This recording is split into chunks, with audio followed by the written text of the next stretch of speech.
Channel मन्नत lecture में update.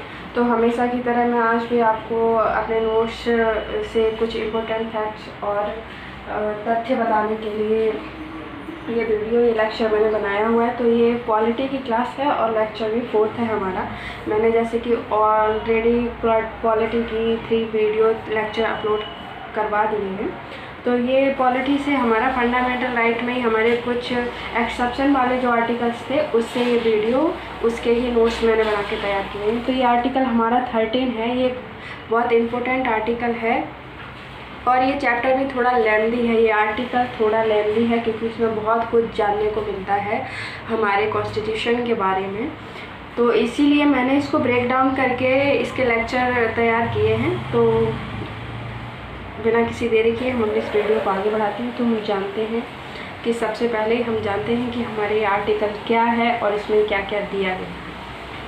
तो इस आर्टिकल 13 मतलब protection of fundamental right from other laws, मतलब अन्य विधियों से फंडामेंटल राइट का संरक्षण। और इसमें आर्टिकल 31 में है प्री कॉन्स्टिट्यूशनल लॉ, मतलब संविधान पूर्व विधियाँ। आर्टिकल 13 के बी में है हमारा शामिल पोस्ट कॉन्स्टिट्यूशनल लॉ, मतलब संविधान पश्चात विधियाँ। और आर्टिकल सी में हमारा शामिल, सी में क्या डेफिनेशन दी गई है कि डेफिनेशन ऑफ लॉ। तो आर्टिकल 13 के 3 के बारे में हम सबसे पहले जानते हैं कि डेफिनेशन ऑफ लॉ क्या है और इसमें क्या क्या दिया गया है। तो सबसे पहले हम जानेंगे आर्टिकल 13 का सी, मतलब आर्टिकल अनुच्छेद 13 का सी हम जानेंगे डेफिनेशन ऑफ लॉ। सबसे पहले इसमें दिया गया है ऑर्डिनेंस, मतलब अध्यादेश। सेकंड इज ऑर्डर, मतलब आदेश। थर्ड इज नोटिफिकेशन, मतलब अधिसूचना। फोर्थ इज रेगुलेशन, मतलब विनियमन। फिफ्थ इज नियम, रूल। और नेक्स्ट दिया गया है बाईलॉस, मतलब उपविधि। फिर कस्टम्स, मतलब रूढ़ियाँ। यूजस, मतलब प्रथाएं। एंड नेक्स्ट इज अधीनस्थ विधायन, मतलब सब ऑर्डिनेट लेजिस्लेशन।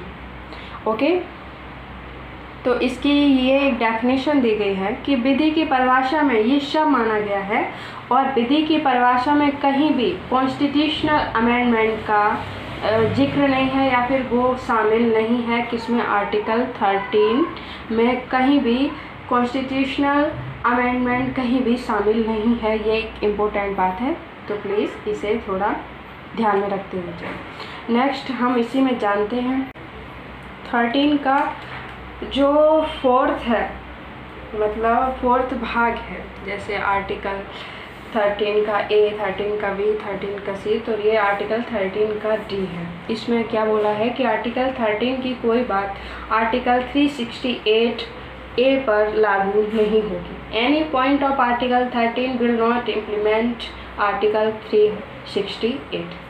ये किस अमेंडमेंट में? 24th कॉन्स्टिट्यूशनल अमेंडमेंट एक्ट 1971 में ये बोला गया है। ओके, तो नेक्स्ट हम इसी में जानते हैं कि जैसे कि क्या फंडामेंटल राइट में संशोधन किया जा सकता है। तो हम कहेंगे डेफिनेटली यस, बट उसमें भी कुछ इम्पोर्टेंट बातें दी गई हैं जिनको ध्यान में रखते हुए ही हमारे फंडामेंटल राइट्स यानी कि मौलिक अधिकार में कोई भी परिवर्तन या फिर अमेंडमेंट, उसमें सुधार किया जा सकता है, कोई चीज़ जोड़ी जा सकती है।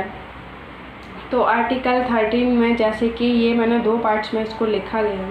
लेजिस्लेटिव और जुडिशरी में जो वाद विवाद हैं दोनों के, वो क्या है? तो लेजिस्लेटिव मतलब विधायिका। तो विधायिका मतलब संसद संविधान संशोधन कर सकती है हमारे फंडामेंटल राइट में, बट लिमिटेड कर सकती है। और ये किस केस में कहा गया था? तो ये Kesavananda case. Doctrine of structure मतलब आधारभूत ढांचे को छोड़कर और सब में संशोधन किया जा सकता है।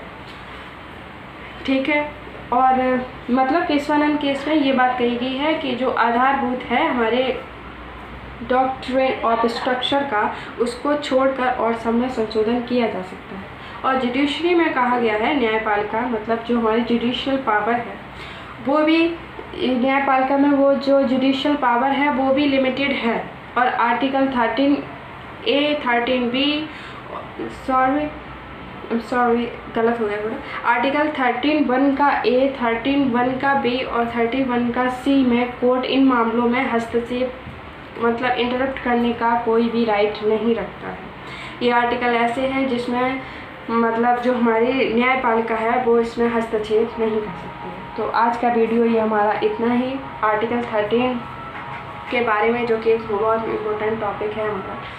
तो इससे आई थिंक अभी 2 लेक्चर और हमारे तैयार होंगे, तब जाके चैप्टर पूरा कंप्लीट होगा। तो आई होप गाइस आपको ये वीडियो पसंद आया हो। If you like this video then please like our video and don't forget to subscribe our channel. Thank you so much guys for watching this video. Thank you.